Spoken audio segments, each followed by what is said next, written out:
À part la Palestine, ces derniers jours, vous étiez au Maroc, à Rabat, lors d'une visite officielle. Oui. Vous avez rencontré notamment le ministre marocain des Affaires étrangères, M. Nasser Bourita. On va voir quelques images. Oui. Alors, est-ce que vous pouvez nous parler de cette rencontre? On vous voit assis à côté de Nasser Bourita. Oui. Mais écoutez, en fait, ça faisait suite à la dernière visite que j'avais réalisée où je n'avais pas. Il était prévu que je rencontre le ministre des Affaires étrangères. Et donc, la rencontre n'avait pas pu se faire. Il avait été convenu de relancer le processus pour qu'on puisse, je dirais, réaffirmer les liens forts qui existent entre la région bruxelloise, au-delà du pays, mais la région bruxelloise et le Maroc. Et donc, c'était l'occasion d'avoir une discussion, je dirais, qui portait sur l'ensemble des dossiers qui concernent le Maroc, la Belgique en général, mais surtout Bruxelles en particulier, puisque Bruxelles a un rôle quand même important à jouer, je dirais, en termes de relations avec le Maroc, vu la diaspora, la communauté belgo-marocaine qui est la plus importante ici. Non, on va parler de la communauté belgo-marocaine, mais vous connaissez que pour le Maroc, il y a une question centrale qui l'intéresse au plus haut niveau, qui intéresse tout le peuple marocain, bien sûr, c'est la question du Sahara marocain. Parce qu'il était question de parler de l'évolution de la position belge à ce sujet. Oui, il y a eu il y a eu une prise de position qui a été réaffirmée, considérant que l'initiative prise par le Maroc est je dirais, une initiative qui doit être suivie de près et encouragée, qui va dans la bonne direction. Après ça, comme je l'ai dit au ministre des Affaires étrangères, je pense que ça implique à un moment donné qu'il y ait d'autres pas qui se fassent, mais ça, c'est le socialiste qui vous parle et celui qui est convaincu qu'en fait, nous avons avec le Maroc un partenaire incontournable, qui est aussi un gage de stabilité dans cette région du monde. Si vous regardez les pays voisins, c'est tout de même un peu plus complexe. C'est un pays qui connaît un développement économique incroyable, qui est source aussi, je dirais, d'intérêt d'autres pays européens en termes d'investissement. La Belgique ne peut pas se contenter de regarder ça, elle doit pleinement participer au développement du Maroc de demain. Aujourd'hui, la grande préoccupation au-delà du Sahara marocain, c'est quand même la Coupe du Monde. J'ai eu un briefing pour la Coupe du Monde en 2030 qui va amener des investissements colossaux en termes de stades, en termes de mobilité, train, autoroutier. Et donc, la Belgique doit participer. On a des entreprises qui ont un savoir-faire. Il faut qu'elles puissent participer aussi à ce développement. Il ne faut pas laisser non plus uniquement les Espagnols, voire les Français ou d'autres. Je pense que... Et les Portugais. Et nous devons être... Non, mais nous devons être là.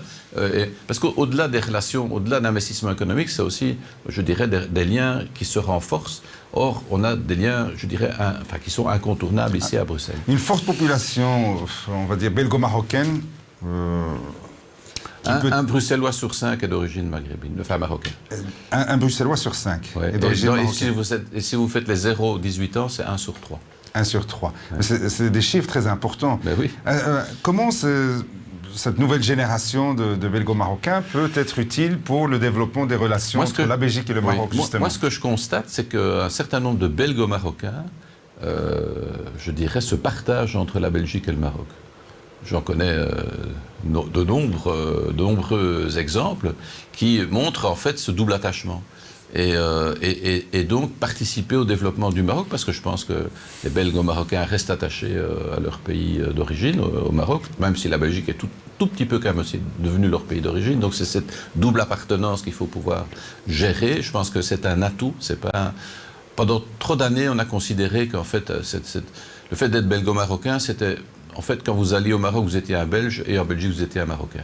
Mais il faut dépasser ça. Non, mais c'est franchement... Et aujourd'hui, je pense que les esprits sont mûrs, pas chez tout le monde, j'en conviens, mais pour pouvoir, je dirais, faire profiter l'ensemble de cette jeunesse de ce que cette double appartenance est un atout et pas une faiblesse. Et ça, je pense que c'est vraiment fondamental. Il faut garder un ancrage dans cette double culture. Et donc ça aussi, c'est un gage d'emploi, honnêtement. Et je ne voudrais pas qu'on arrive à la situation qu'on connaît en France. Il y a un débat très très important. Qui n'existe pas chez nous en Belgique. Oui, en France, vous avez un ouvrage qui a été réalisé récemment, dont je conseille la lecture. Ça s'appelle « La France, tu l'aimes, mais tu la quittes ». Ce sont ces franco-marocains Mais chez eux, c'est aussi beaucoup de J'ai franco... lu un article dans Le Monde dans ce sens. Tout mais c'est aussi franco-algérien. Hein, parce que beaucoup de la diaspora algérienne est évidemment plus forte. Qui pensent à quitter le pays. Oui, parce qu'ils se sentent en fait discriminés dans leur pays. Est-ce que c'est le cas en Belgique? Je ne vais pas dire que la discrimination n'existe pas. Je serais un grand naïf de vous dire... Est-ce que c'est au même niveau qu'en France? Et pourquoi? Je pense que la France est une société qui est plus clivante aujourd'hui que la société belge. Quand on voit les débats, alors certains ont envie d'importer ça en Belgique. Hein. On voit bien du côté... Enfin, il suffit de se tourner à droite sur l'échiquier politique pour se rendre compte qu'il y a cette idée quand même en y mêlant des questions religieuses, comme si c'était l'enjeu majeur dans des débats que nous avons, qui pour moi sont des débats qui n'ont aucun intérêt. Mais bon, c'est ma vision. Et donc, on sent bien qu'en France, il y a une espèce de...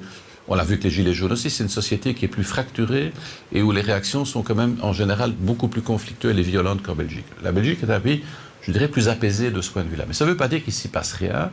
Et donc, il faut être attentif à cela. Et donc, de considérer qu'en réalité... il faut que la discrimination soit toujours un enjeu, la non-discrimination reste un enjeu important pour l'accès à l'emploi. Et donc ça, je pense que on doit vraiment travailler cela et donc il faut rester attentif. Et ça aussi, on parlait des partis politiques, c'est quand même la marque du Parti socialiste plus que tout autre parti Et on peut dire que l'image de votre liste, soit à la région ou pour le scrutin fédéral du 9 juin, est à l'image de ce discours de votre positionnement socialiste. C'est une liste plus diversifiée où il y a beaucoup de personnes d'origine étrangère qui sont à des postes très importants. La preuve, la tête de liste. Mais bien sûr. Monsieur Ahmed Laoueche. Le nombre de ministres d'origine belgo-marocaine est assez impressionnante. Et donc, pas qu'en politique. Hein, bien sûr, dans tous les domaines. Dans tous les domaines. Socio-économiques, on trouve des personnes d'origine marocaine. Mais on voit de plus en plus des chefs d'entreprise aussi. Qui sont d'origine marocaine. Et c'est logique. C'est assez... Donc pour vous, cette immigration on va parler de manière générale, est une richesse pour Bruxelles? Oui. Ou quelque chose qui handicape son développement? Quand on voit d'autres partis qui ne parlent que des sans-papiers, des clandestins... On parle d'autre chose. Donc, moi, le phénomène migratoire, c'est un autre débat. On peut en débattre si vous le souhaitez, mais on a là, en fait, la faillite de la politique migratoire européenne, en réalité. Et Bruxelles n'échappe pas, enfin la Belgique, mais singulièrement Bruxelles, puisque en réalité, l'écrasante majorité des migrants, transmigrants, ils sont dans nos rues. Et donc, nous avons déployé des moyens colossaux pour les accueillir, pour qu'ils aient un accueil digne, que l'État fédéral n'était pas capable de leur offrir. Aujourd'hui, nous hébergeons à peu près 2000 migrants ici à Bruxelles. On reçoit enfin une aide du fédéral pour... mais le fédéral reste dans de vraies difficultés pour mener une politique d'accueil digne de ce nom. Le nombre de condamnations que la Belgique a subies dans ce domaine-là, c'est des centaines, voire des milliers. Donc, ça, c'est un autre débat, même si, je pense, qu'il va falloir à un moment réfléchir à ce que cette population-là va devenir. Parce que si on se rend compte que...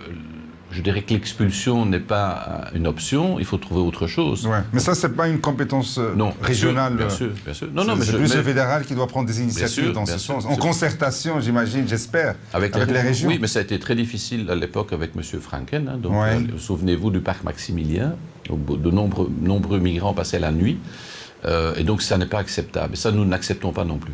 Donc, mais on revient. On aura l'occasion peut-être de voir. C'est un sujet à part, donc c'est pour ça, tellement important qu'on ne peut pas le résumer. Mais pour le reste, moi je pense que notre ville-région, cette diversité est un atout. Moi je trouve à tout point de vue, donc voilà, au point de vue culturel, regardez un petit peu le nombre de réalisateurs de cinéma, de comédiens, de théâtre, qui sont d'origine belgo-marocaine et qui ont un succès incroyable au-delà de nos frontières. D'ailleurs, ça montre, et avec cette petite dimension à chaque fois bruxelloise, on retrouve en fait... pour certains, les bruxelloises. Voilà. Mais oui, on retrouve les gosses des quartiers, et pour eux, le fait d'avoir vécu leur enfance ici leur donne aussi une singularité.